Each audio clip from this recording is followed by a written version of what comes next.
Hello friends, स्वागत है आपका हमारे यूट्यूब चैनल में। माय हॉबी इज़ गार्डनिंग में और इन गुलाब के फूलों के साथ।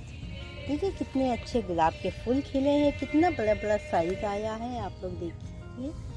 और वो एक अंदर जो ब्रांच गई थी वो भी, और ये देखिए कलियां भी हैं, और ये अपराजिता भी मेरी निकल आई है। इस तरह से पहले आप लोगों को मैं फूल दिखा देती हूँ, जिससे कि आप लोगों को भी थोड़ा अच्छा लगेगा। फूल देख के हर किसी को अच्छा लगता है। देखिए कितना बड़ा साइज है फूल का, ये देखिए इस तरह से, ये देखिए। तो ये फ्लावरिंग तो अब होती रहेगी दोस्तों मेरे रोज़ में, अब स्टार्ट हो गई है तो अब होती ही रहेगी। ये देखिए इस तरह से सुबह सुबह बाहर आके अपनी फ्लावर्स देख के मन इतना खुश हो जाता है कि दोगुनी एनर्जी से काम करने का दिल करने लगता है। इसीलिए मैं रोज़ रोज़ काम कर, शायद मैं इतनी उत्साह के साथ मैं अपना काम गार्डन का करती हूँ, क्योंकि जब हमें अपनी काम का रिज़ल्ट अच्छा मिलता है ना, तो मन में एक खुशी भी होती है, उत्साह भी होता है। और अगर हमें रिज़ल्ट अच्छा नहीं भी मिल रहा है ना, तो भी हमें हिम्मत नहीं हारनी चाहिए, क्योंकि हर कोई करते करते ही सीखता है। एकदम से कोई नहीं सीखता है, ना कोई परफेक्ट होता है किसी भी काम में। इसलिए अपनी हिम्मत, अपनी उम्मीद को कभी नहीं छोड़ना चाहिए, हमेशा उसके साथ बने रहना चाहिए। दोस्तों आपके साथ में आज मैं शेयर कर रही हूँ मैं कौन कौन से फर्टिलाइज़र यूज़ करती हूँ और कौन से एंजाइम्स हैं, बायो एंजाइम्स हैं मेरे पास, और मैं उन्हें कहाँ कैसे रखती हूँ और किस तरह से बायो एंजाइम्स मैंने तैयार किए हैं। वो सारी चीज़ें आपके साथ में मैं आज शेयर करने जा रही हूँ। और आप लोगों को अच्छा लगे तो प्लीज़ लाइक शेयर सब्सक्राइब जरूर कीजिएगा। मेरे चैनल पे नए हैं तो सब्सक्राइब करके बेल आइकन भी प्रेस कर दीजिएगा दोस्तों, मेरे आने वाले वीडियोस के नोटिफिकेशन के लिए। और ये देखिए कितने अच्छे से एस्टर के फ्लावर्स खिले हैं, बहुत खूबसूरत होते हैं एस्टर के फ्लावर्स। ये देखने में, ये इनको भी अब मैं एक पॉट में रिपोर्ट करना है इनको भी, ताकि अच्छे से ग्रोथ ले लें और अच्छे से फैल जाएं। इस तरह से अभी गार्डन में बहुत सारे काम हैं, गार्डन के काम हैं कि जितना समेटो कभी ऐसा लगता है कि कंप्लीट ही नहीं हो पाते हैं। उन्हीं को रोज़ सुबह उठ के सबसे पहले उन्हीं को मैं करती हूँ। अब आज मैं ये काम करने जा रही हूँ दोस्तों, आप लोगों के साथ में शेयर करती हूँ अपने बायो एंजाइम्स वगैरह। चलिए दिखाते हैं आपको। ये रैक मैंने पेंट की थी, आप लोगों के साथ में शेयर भी किया था कि मैंने रैक भी पेंट कर ली है उन बॉटल्स के साथ में। और अब मैं, ये रैक है हमारी, इसी पे मैं अपने सारे ये फर्टिलाइज़र और बायो एंजाइम्स सेट कर दूँगी। एक जगह थे तो एक जगह ही, लेकिन कुछ अंदर कुछ बाहर थे, तो उसमें बहुत भागम भागी भी हो जाती, टाइम भी वेस्ट हो जाता है हमारा। सबसे पहले आपको अपने फर्टिलाइज़र दिखाते हैं कि कौन कौन से फर्टिलाइज़र मैं यूज़ करती हूँ। ये देखिए सभी पे मैंने लिख रखा है, ये फंजीसाइड है। इस तरह से डब्बे में भर लेते हैं। मिक्स फर्टिलाइज़र जो मैंने बनाया था ये वो है, ये वुड ऐश है, राख रखी है, और ये बोन मिल है। सभी पे इस तरह से आप लिख दें। और ये परमानेंट मार्कर से मैंने लिखा हुआ है पोटास। ये सारा कुछ मेरा ऑर्गेनिक ही है, केमिकल मैं यूज़ नहीं करती हूँ। ये केले के सूखे हुए छिलके मैंने सुखा के रखे हुए हैं, वो हैं। इसमें जिंक रखा हुआ है, और इसमें थोड़ी सी मेरी डीएपी है, और ये मेरा एप्सम सॉल्ट रखा हुआ है। ये देखिए मैं लिख रखा है इस तरह से। तो इसको मैं सारा अब रैक पे ही रख दूँगी। इसमें एनपीके है ऑर्गेनिक वाला 1919, और इसमें मेरी नीम की खली है। ये वाले डिब्बे वैसे बहुत अच्छे हैं, आगे से ये डिब्बे ही मैं, इसमें सीविड है, आगे से मैं ये वाले डिब्बे ही मैं यूज़ करूँगी। इस टाइप के डिब्बे मेरे पास बहुत थे, मैंने इधर उधर यूज़ कर लिए हैं, क्योंकि इस पे रखने में बहुत आसानी होगी। ये डिब्बे लंबे हैं तो ये सिर्फ ऊपर ही आ पाएंगे, नीचे नहीं, नीचे मुश्किल है आना, इसलिए। और ये देखिए, ये मैं एक चीज़ लेके आई हूँ, फ्लोरेट। ये उन्होंने, जिनके यहाँ से मैं खाद लेती हूँ, उन्होंने ही ये मुझे दिया है। अभी तक मैंने यूज़ नहीं किया है।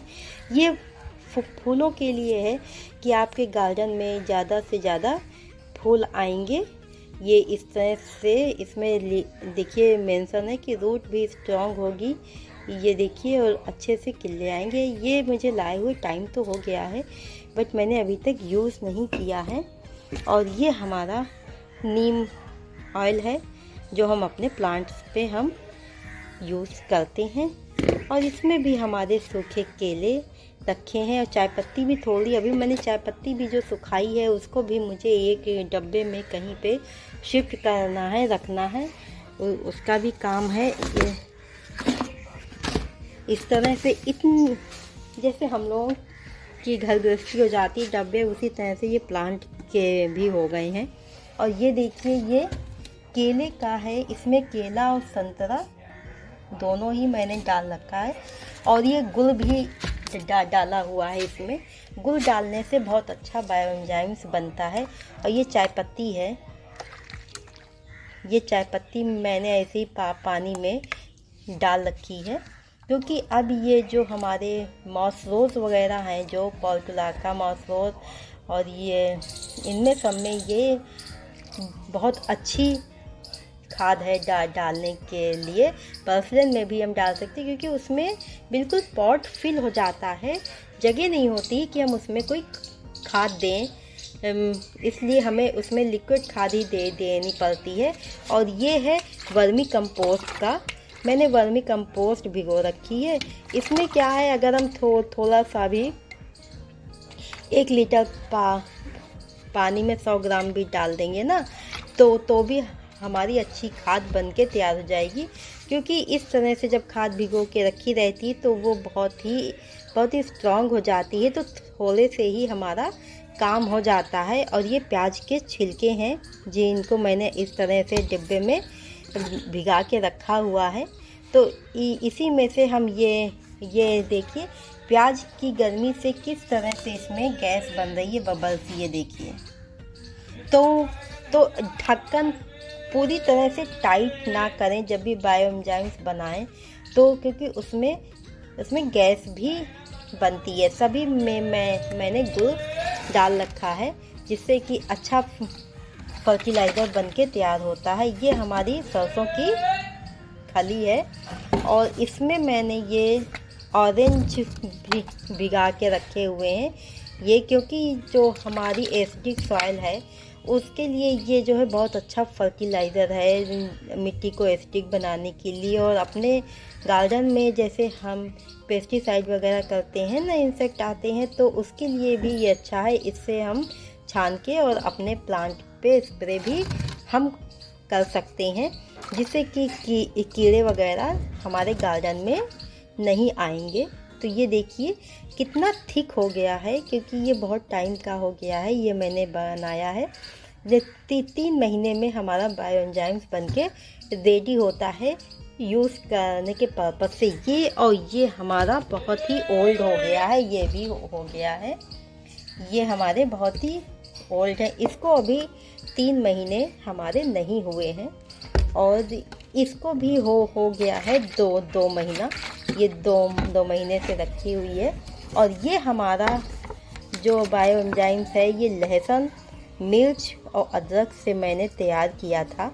ये बायोएंजाइम्स बहुत ही अच्छा है। इसको भी हम इंसेक्टिसाइड की तरह अपने प्लांट्स पे स्प्रे कर सकते हैं, लेकिन बहुत ही कम मात्रा में हम इसका यूज़ कर सकते हैं। और जब हम खाद बनाते हैं तो हमने खाद में भी आपने देखा होगा, जो हमने उसमें थर्माकोल में खाद बनाई है उसमें हमने इसका यूज़ किया है। इसको डालने से हमारी खाद बहुत जल्दी बन जाती है, बहुत जल्दी से हमारी खाद जो है गल जाती, जो भी कुछ होता है। तो हमारी खाद बनने में ज़्यादा टाइम नहीं लगता। वो भी मैं आपके साथ किसी दिन शेयर करूँगी कि अब हमारी खाद का प्रोसेस कहाँ तक पहुँचा है। और देखिएगा उसमें मैंने देखा था तो उसमें खाद बिल्कुल जो भी चीज़ें मैंने डाली थी सारी ही डिकम्पोस्ट हो गई हैं, स्टेम बस मतलब रह गई हैं कुछ कुछ। और ऊपर से मैंने जो ऑरेंज और ये ऑनियन के पील्स थे आलू के, वो मैंने और भी डाल दिए हैं। और अब उसके ऊपर अगर हम चाहें तो मिट्टी डाल के और खाद डाल के प्लांट हम लगा सकते हैं। और ये सारे मेरे खाद और फर्टिलाइज़र हैं जो मैं अपने प्लांट में देती हूँ। ये मेरे पास ह्यूमिक एसिड जो है बहुत टाइम से है, ये हमारे 2-2.5 साल हो गए होंगे तब से ये है। ये मैं फर्स्ट टाइम लाई थी। और ये सब्जियों में और फूलों में हर किसी में, जैसे ये स्पेशली गुलाब हैं, बोगनविला हैं, और जैसे जिनमें एसिडिक सॉइल चाहिए होती उसमें डालते हैं। और ये प्लांट को, मिट्टी को ये बूस्ट भी करता है। ये तब से है, अब ये थोड़ा सा ही बस मेरा रह गया है। और सीविड भी है, सीविड भी डालते हैं, उसमें माइक्रोन्यूट्रिएंट्स से भरपूर होता है।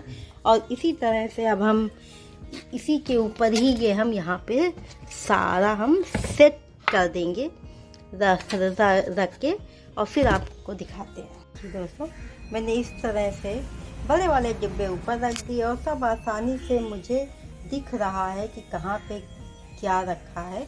तो हमें जो चीज़ चाहिए होगी हम वो चीज़ आसानी से ले लेंगे, तो हमें दिक्कत नहीं होगी। इस तरह से ये देखिए, इस तरह से हमें ढूंढने में टाइम मेरा वेस्ट नहीं होगा। वैसे मैंने वो जो वहाँ पे गत्ता रखा है उसमें ये सारे मेरे एंजाइम्स मैंने रख दिया है। ये इस तरह से रख दिए हैं पीछे बोतल। ये मेरी बड़ी बोतल नहीं आ रही तो इसको मैंने कट कर दिया है। और ये भी है तो इसको मैं ऐसे ही तिरछा रख दूंगी स्टैंडिंग पोज में ही, नहीं क्योंकि ये मैं बिल्कुल फुल्ली टाइट नहीं करती, कहीं ये इसमें गैस बन जाए। तो इस वजह से इस तरह से ये मेरी फर्टिलाइज़र रैक बनके तैयार हो गई है, जो मुझे बहुत ही आसानी रहेगी, बहुत कंफर्टेबल कि हम कोई भी सामान है यहीं पे आएंगे, यहीं से हम ले लेंगे इस तरह से। और यहाँ पे ही मैंने ये जो डेकोरेशन किया था यहीं पे किनारे में ही रखी रहेगी, किसी को दिखेगी भी नहीं, और दिखेगी भी तो भी खूबसूरत ही लगेगी इस तरह से। अभी हम इस साइड का भी डेकोरेशन कर रहे हैं, प्लांट सही से हम रख रहे हैं, रख देंगे। फिर आपके साथ में ये कॉर्नर भी हम शेयर करेंगे। चलिए दोस्तों, मिलते हैं फिर नेक्स्ट वीडियो में न्यू टॉपिक के साथ। तब तक के लिए okay friends, bye bye. Video देखने के लिए आप सभी लोगों का बहुत बहुत धन्यवाद।